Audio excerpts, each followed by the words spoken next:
வயல்வெளி காலம்தான் மகிழ்ச்சி தருகிற காலம் என்று உற்சாகத்தோடு உங்கள் மத்தியில் தன் சிம்ம குரல் எடுத்து பாட வருகிறார் மரியாதைக்குரிய தம்பி கிருஷ்ணசாமி அவர்கள்.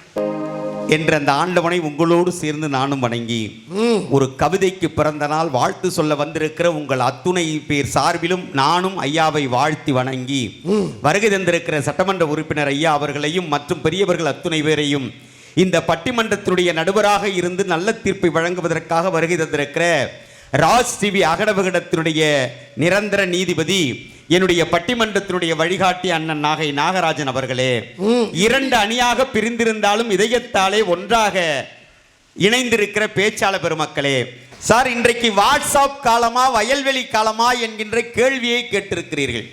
வாழ்க்கையிலே இன்றைக்கு வாட்ஸ்அப் காலத்திலே என்ன நடந்து கொண்டிருக்கிறது என்பது நமக்கெல்லாமே தெரியும். வாட்ஸ்அப்ல 1000 ரீல்ஸை போட்டு அதை ரீலாவே விட்டு இன்னைக்கு வாழ்க்கையில நம்ம நிலைமை எங்க போய் நிற்கிறோங்கிறத நம்மெல்லாம் உணர்ந்துட்டு இப்போ உட்காந்துருக்கோம். பல நிகழ்வுகளை பார்த்துட்டு நம்ம உட்காந்துருக்கோம். இன்னைக்கு வாட்ஸ்அப்பை பற்றி பேச வந்திருக்காங்களே நினைக்கிறது தான் எனக்கு வேதனையாக இருக்குது. சில மேடைகளில் உடச்சி பேசுவோம், சில நேரங்களில் சொல்ல முடியாமல் இருக்கிறத நாங்கள் மறைமுகமாக சொல்லுவோம் சார். ஆனால் இன்னும் சில நாட்களிலே என்ன நடக்க போகிறது என்பதை நாமெல்லாம் நல்ல விதமாக பார்க்க போகிறோம். ஏன்னா இன்னைய வரைக்கும் வயல்வெளியை நம்பிக்கிட்டு உட்காந்துருக்கோம். அந்த நம்பிக்கை நிச்சயம் நம்முடைய வாழ்க்கையிலே நல்ல விதமாக வந்து சேரும். இன்றைக்கு ஒரு கவிதைக்கு பிறந்த நாள் கொண்டாடி கொண்டிருக்கிறோம் சார். இந்த கவிதை என்கின்ற வார்த்தைக்குள்ளே கூட ஒரு காலத்திலே வயல்வெளியிலே இருக்கிற ஒரு கவிஞன் சொன்ன வார்த்தை என்ன தெரியுமா? கவிதை என்கின்ற வார்த்தைக்குள்ளே கூட மனிதன் ஒற்றுமையாக வாழ வேண்டும் என்று சொல்லிக் கொடுத்த காலம் ஒரு காலத்திலே இருந்த வயல்வெளி காலம். என்ன தெரியுமா சொல்லிக் கொடுத்தார்களா? கவிதை உருவாக வேண்டும் என்று சொன்னால் முதலிலே அந்த கவிதையிலே இருக்கிற முதல் எழுத்தாக இருக்கிற காவையும் 2வது எழுத்தாக இருக்கிற வியை எடுத்தா கவின்னு வரும். ஒரு கவிதை உருவாகணும்னா முதல்ல ஒரு கவி உருவாகணும், ஒரு கவி வேணும். அந்த கவிக்கு எது தேவை என்று சொன்னால் அந்த கவிக்கு ஒரு விதை தேவை. 2வது எழுத்தாக இருக்கிற வியையும் கடைசி எழுத்தாக இருக்கிற தையையும் எடுத்தா விதை என்று வரும். ஒரு கவிதை உருவாகணும்னா முதல்ல கவி வேணும், அந்த கவிக்கு விதை வேணும். அதற்கு பிறகு என்ன வேண்டும் என்று நம்முடைய முன்னோர்கள் சொன்னார்கள் தெரியுமா?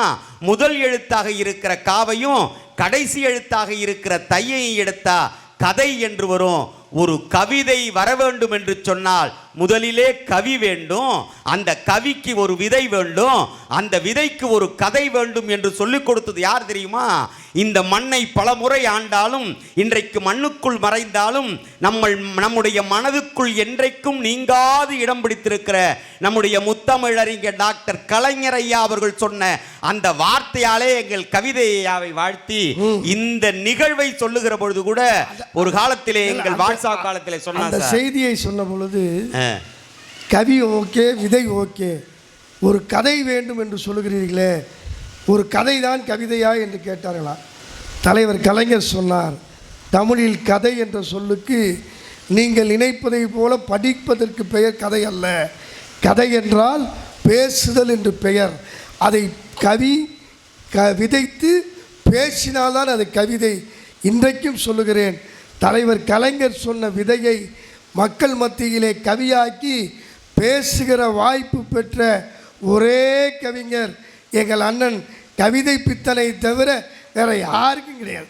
நல்லா சார், நம்ம இந்த மேடையில் அதிகமாக பேசினோம்னா யாராவது தவறாக நடப்பீங்களோன்னு நினைக்க வேண்டிய அவசியமே இல்லை.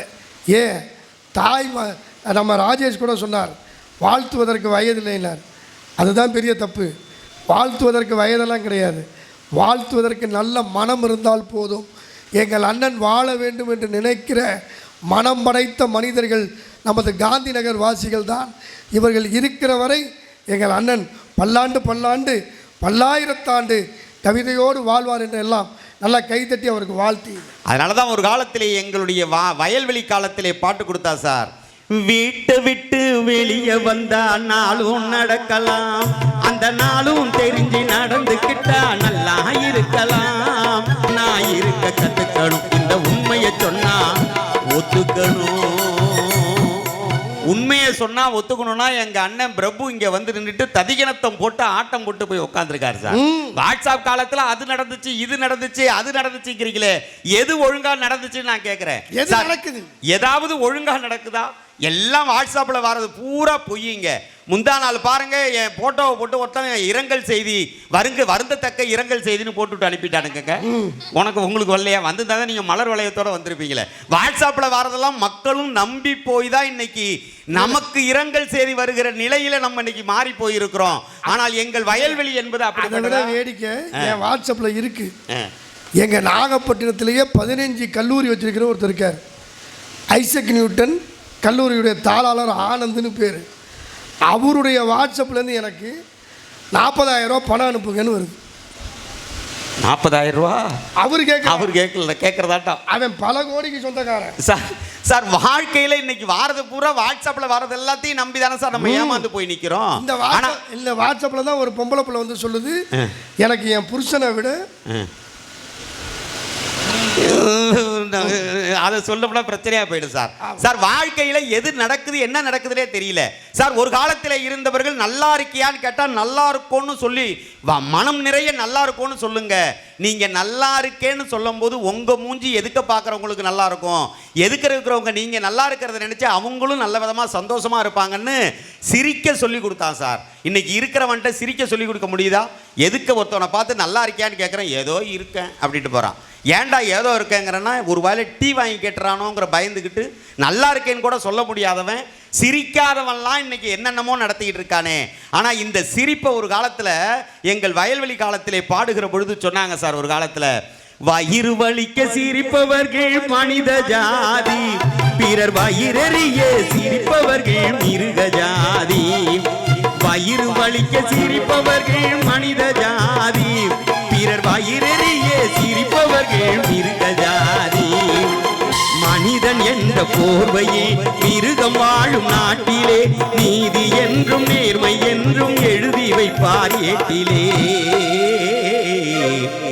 எழுதி வைப்பார் ஏட்டிலே. அங்கே சிரிப்பவர்கள் சிரிக்கட்டும், அது ஆணவ சிரிப்பு, ஆணவ சிரிப்பு. நல்லா இருக்க உங்க சிரிப்பு.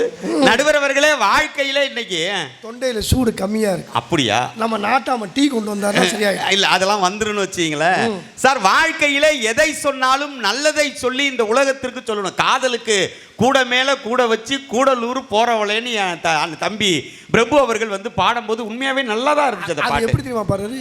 கூட மேல கூட வச்சு கூடலூர் போற அப்படி கீழே போதான் கூடலூர் போறாராம் சார். காதல்னா என்ன தெரியுமா சார்?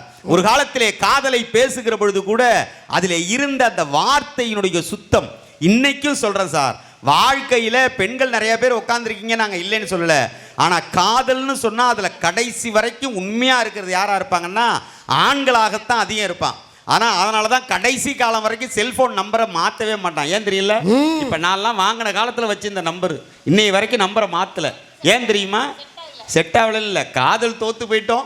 என்னைக்காச்சும் ஒரு நாளைக்கு அவளுக்கு என் நினப்பு வந்து இந்த நம்பர் ஞாபகம் வச்சிருந்து ஃபோன் அடிக்க மாட்டாளாங்கிற ஒரு நம்பிக்கையில் தான் நம்ம மட்டும்தான் நேராக இருப்போம். ஆனால் பெண்கள்லாம் கல்யாணம் ஆன அடுத்த நாளே செல்ஃபோனை நம்பரை மாற்றிடுவாங்க. அந்த மாதிரி தான் வாட்ஸ்அப் காலம். ஆமாம், இன்னைக்கு ஒன்று நடக்கும், நாளைக்கு யாராச்சும் ஒன்று நடந்து போச்சுன்னா மாறி போய் அந்த பக்கம் போய் உட்காந்துக்குவாங்க சார். ஆனால் நாங்கள் அப்படிலாம் கிடையாது. நாங்கள் என்றைக்குமே ஒரே கொள்கையோடு நிற்கக்கூடியவங்க.